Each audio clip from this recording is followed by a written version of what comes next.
Hi, my name is Caroline Sabolik, and I will be doing a video presentation about the Make-A-Wish Foundation. So the Make-A-Wish Foundation seeks to grant wishes for any child suffering from a multitude of chronic illnesses such as cancer or leukemia.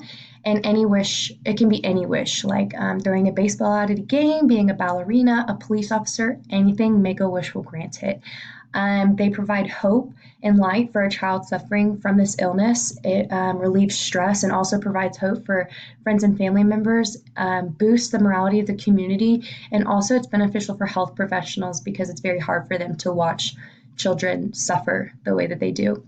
Make-A-Wish started in 1980 when a boy who was diagnosed with cancer wanted to be a police officer for a day, and Make-A-Wish granted that wish. He got to ride around in the car, meet police officers, and go to the station. And Make-A-Wish relies solely on the funds from others to make these wishes happen. So there's a few problems that are at stake. Radiation and chemotherapy are the only treatments available to fight cancer, and it's very toxic. And these it kills cancer cells, but also it kills the only life that the child has known it, and everything that they've ever thought was normal changes.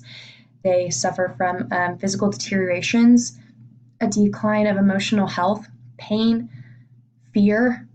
It's terrible. So one of the things that changes is physical deteriorations.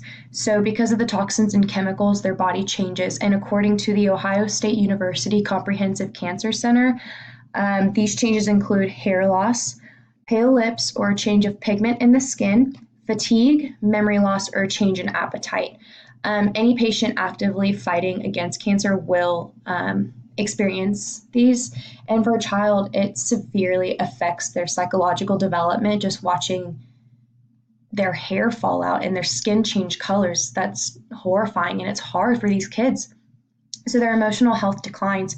And according to the American Cancer Society, physical symptoms such as pain, nausea, or extreme tiredness like fatigue also seem more likely to cause emotional distress.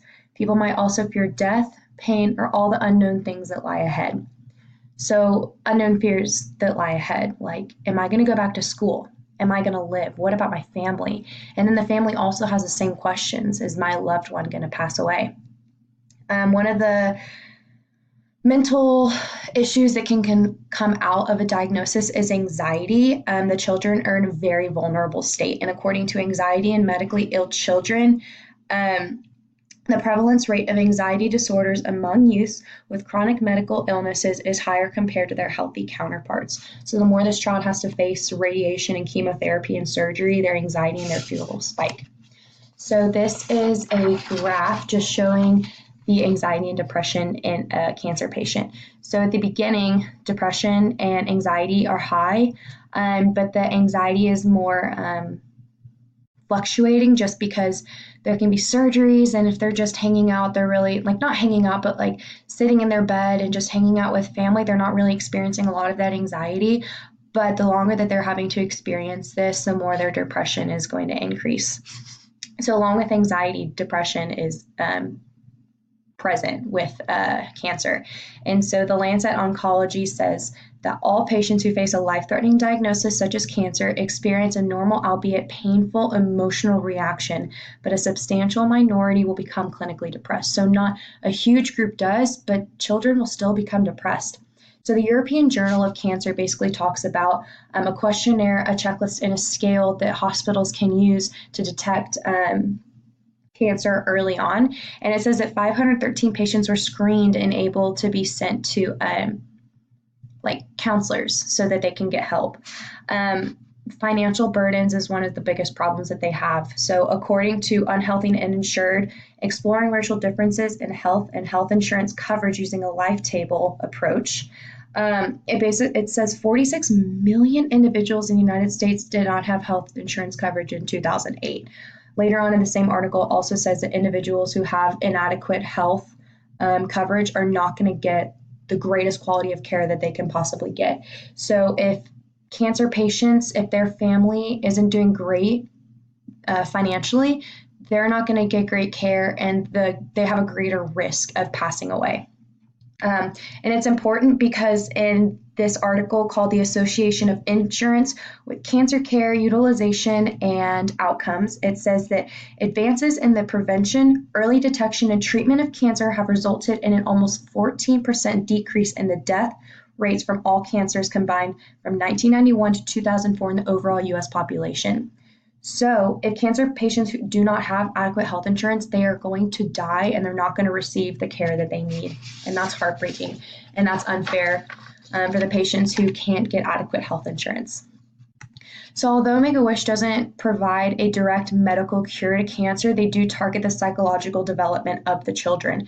And I don't it's very, very hard to think about Make-A-Wish targeting the psychological development, because when you think of a cure for cancer, you think medical and not brain or neurological. So the impact of the wish is huge. So on their website, they say the wish is something that gives kids the opportunities to look outside their illness, and reports show that physicians agree wishes can help improve the child's quality of life and produce better health outcomes. So not only do they create a situation to get out and not focus on the diagnosis, the wish is a game changer in the child's health. The medicine is deteriorating and they're changing, but this wish can be the beginning of a new journey in order to move on and really, really start to speed up the process of getting better if that happens. And so basically, Make-A-Wish is put on by sponsors, volunteers, and donators. And to get a child a referral, they have to be between 2.5 and 18 years old and have a chronic illness. So they get referred, make sure that they're between 2.5 and 18 years old and they have a chronic illness. They will meet with someone from Make-A-Wish to see what their wish is, and that wish will happen. And that's incredible that these children have an opportunity just to get out of what is their normal in a hospital setting. So their mission, they believe that one wish can be a turning point in the journey of cancer. And again, their website says, for Wish kids, just the act of making their wish come true can give them the courage to comply with their medical treatments. Parents might finally feel like they can be optimistic, and still others might realize all they have to offer the world is through volunteer work or philanthropy. They can impact the battle without medicine. So they benefit families financially, emotionally by taking away stress. They don't have to pay a dime for the wish. It helps the families. It benefits the doctors, but it also benefits the community. It's a morality booster. Make-A-Wish will build homes, and it gets the community involved. It shows hope. And so it doesn't only provide hope for the community, but for the doctors, the family, the friends, the patients. Make-A-Wish gets publicity by doing this, and by getting publicity, there's more room to get referrals and to get and to make changes and to get more funds to put on more wishes. The employees of the nonprofit organization are offered great benefits like insurance and future job training, and then places like Disney World and Orlando studios will benefit publicly and financially as well by getting more revenues.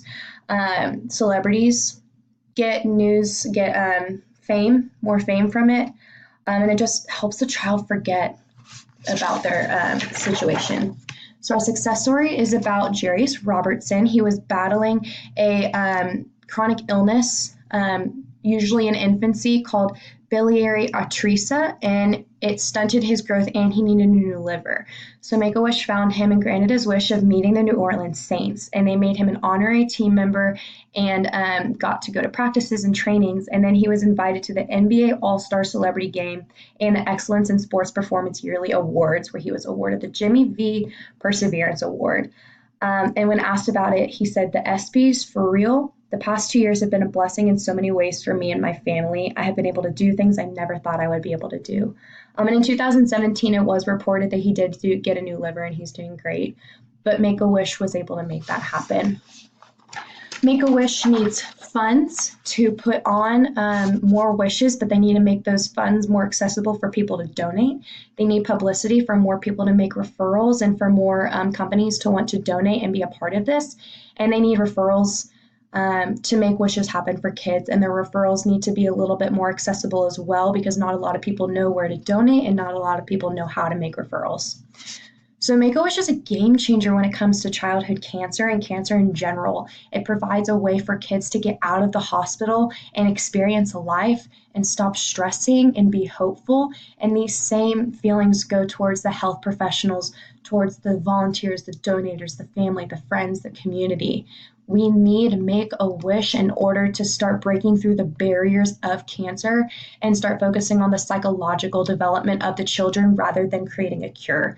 So Make-A-Wish focuses on this while doctors are focusing on a cure, and one day we will be able to solve cancer and to help more of these kids.